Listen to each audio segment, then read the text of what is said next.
ಪ್ರಿಯಾಂಕ್ ಖರ್ಗೆಗೆ ಮಾದರಿಯಾಗಬೇಕಿತ್ತು ಅಬ್ದುಲ್ ನಜೀರ್ ಸಾಬ್. ಇವತ್ತು ಅಕ್ಟೋಬರ್ 24, ಸರಿಯಾಗಿ 38 ವರ್ಷಗಳ ಹಿಂದೆ ಅಬ್ದುಲ್ ನಜೀರ್ ಸಾಬ್ ಎಂಬ ಧೀಮಂತ ರಾಜಕಾರಣಿ ಅಸ್ತಂಗತರಾದರು.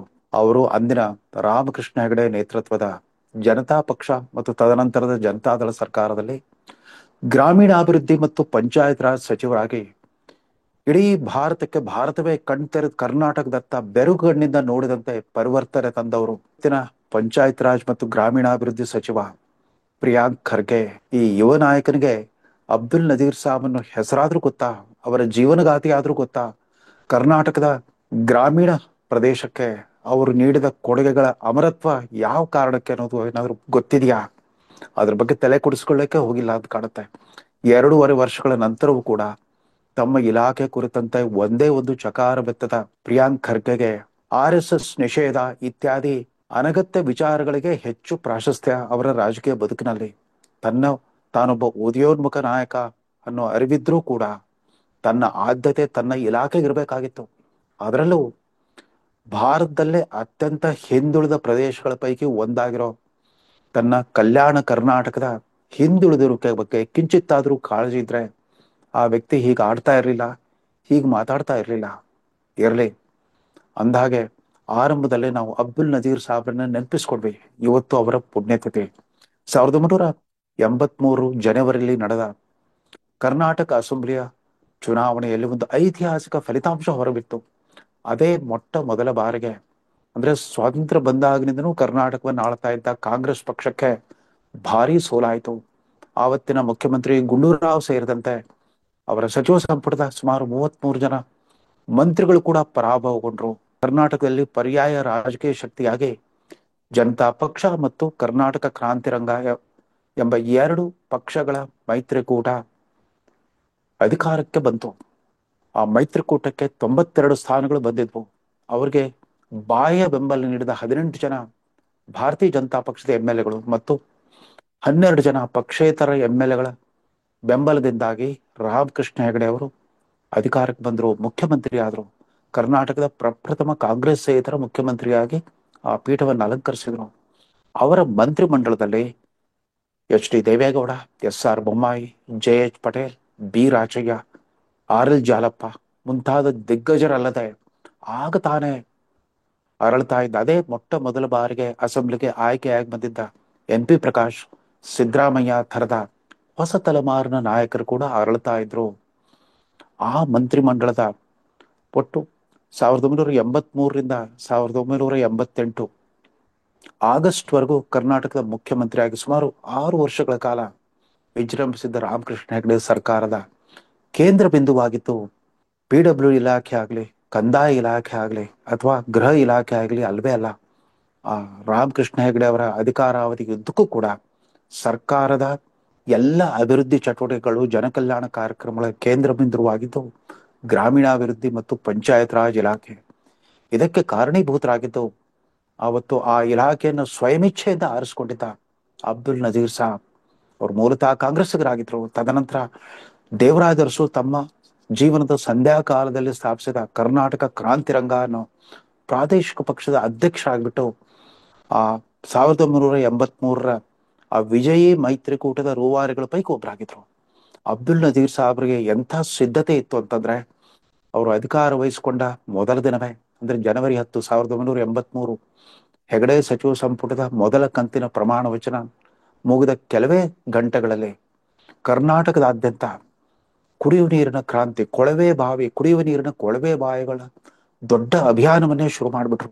ಕೇವಲ 9 ತಿಂಗಳಲ್ಲಿ 43,000 ಕೊಳವೆ ಬಾವಿಗಳ ನಿರ್ಮಾಣವಾಯಿತು. ಇದರಿಂದಾಗಿ ಅವರ ಕನಸಿನ ಯೋಜನೆ ಅಂದ್ರೆ ಕರ್ನಾಟಕದ ಎಲ್ಲ 26,000 ಗ್ರಾಮಗಳಲ್ಲಿ ಕನಿಷ್ಠ 2 ಸುರಕ್ಷಿತ ಕುಡಿಯುವ ನೀರಿನ ಸೌಲಭ್ಯಗಳು ಲಭ್ಯವಿರಬೇಕೆಂಬ ಕನಸು ಈಡೇರಿತ್ತು.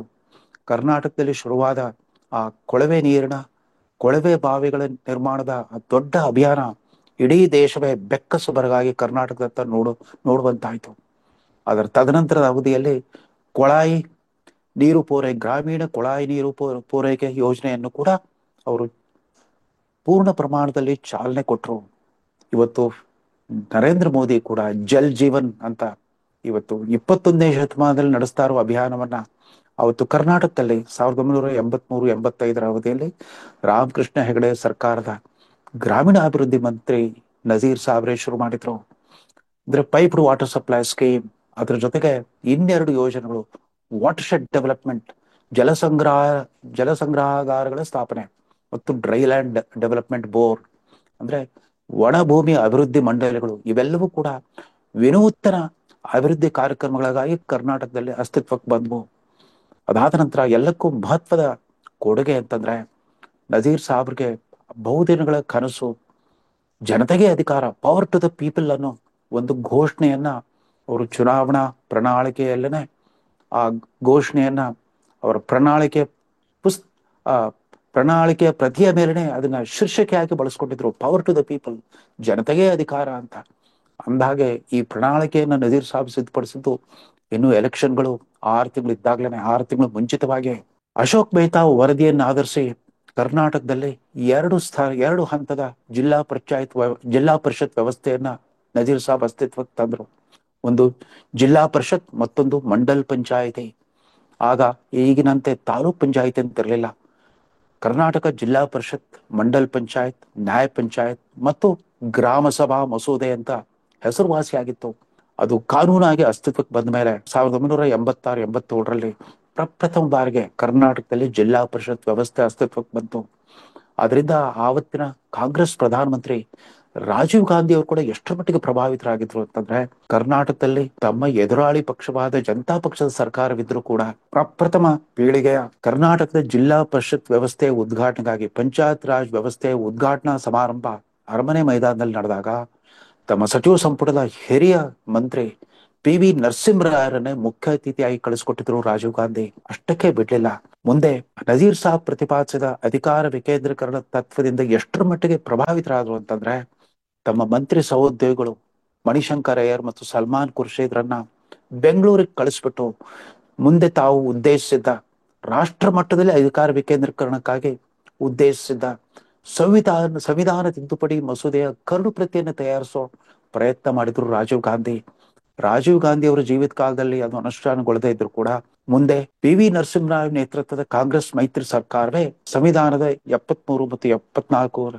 ತಿದ್ದುಪಡಿ ಮಸೂದೆಗಳನ್ನ ಪಾಸ್ ಮಾಡಿಬಿಟ್ಟು ಸ್ಥಳೀಯ ಸಂಸ್ಥೆಗಳಿಗೆ ಅಧಿಕಾರ ವಿಕೇಂದ್ರೀಕರಣ ಮಾಡುವ ವ್ಯವಸ್ಥೆಯನ್ನ ಜಾರಿಗೆ ತಂದ್ರು.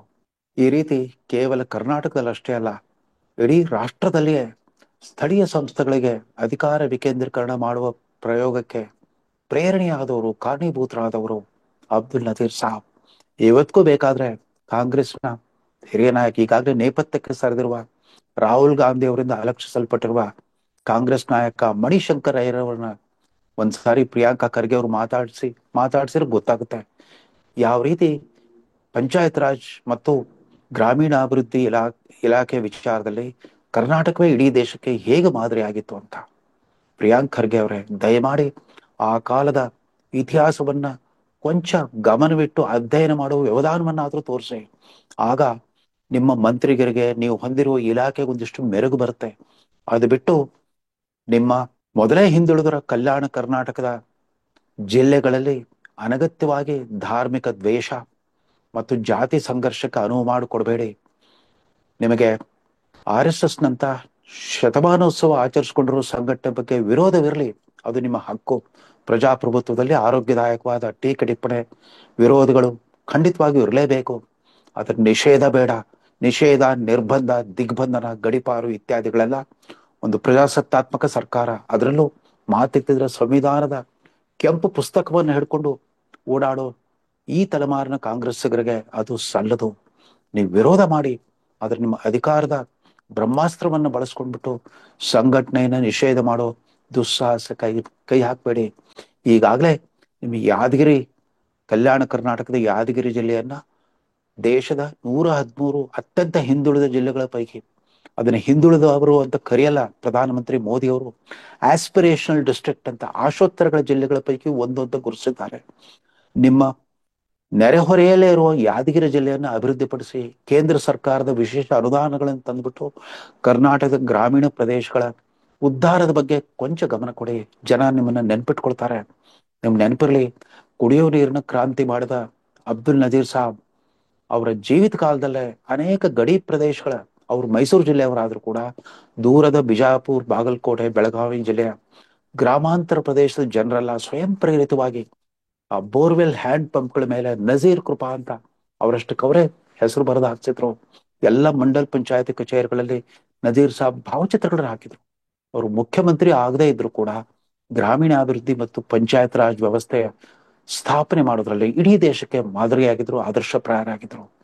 ಪ್ರಿಯಾಂಕ್ ಖರ್ಗೆ ಅವರೇ, ನಿಮಗೆ ಇವತ್ತು ನಜೀರ್ ಸಾಬ್ ಪುಣ್ಯತಿಥಿ ದಿವಸವಾದ್ರು ತಮಗ್ ಗೊತ್ತಿಲ್ದಿದ್ರು ತಮ್ಮ ತಂದೆಯವ್ರನ್ನಾದ್ರೂ ಕೇಳಿ ತಿಳ್ಕೊಳ್ಳಿ, ಅವ್ರ ಕೊಡುಗೆ ಹೇಗಿತ್ತು, ರಾಜೀವ್ ಗಾಂಧಿ ಅವರು ಕೂಡ ಹೇಗೆ ಪ್ರಭಾವಿತರಾಗಿದ್ದರು ಅನ್ನೋದನ್ನ ಕೇಳಿ ತಿಳ್ಕೊಂಡಾದ್ರೂ ನಿಮ್ಮ ಪಥವನ್ನ ಬದಲಿಸಿ ಒಳ್ಳೆ ಆಡಳಿತಗಾರರು ಅನ್ಸ್ಕೊಳ್ಳಿ. ಗ್ರಾಮೀಣ ಕರ್ನಾಟಕದ ಜನರಿಗೆ ಕೇವಲ ನಿಮ್ಮ ಸರ್ಕಾರ ಕೇವಲ ಬೆಂಗಳೂರು ಕೇಂದ್ರಿತ ಅಭಿವೃದ್ಧಿ ಮಾತ್ರವಲ್ಲ, ಸಮಗ್ರ ಕರ್ನಾಟಕದ ಗ್ರಾಮೀಣ ಪ್ರದೇಶದ ಅಭಿವೃದ್ಧಿಗೂ ಬದ್ಧವಾಗಿದೆ ಅಂತ ಸಾಬೀತು ಮಾಡಿ ತೋರಿಸಿ ಅಂತ ಆಗ್ರಹಿಸ್ತಾ ಈ ಸಂಚಿಕೆಯನ್ನು ಮುಗಿಸ್ತಾ ಇದ್ದೇನೆ. ನಮಸ್ಕಾರ.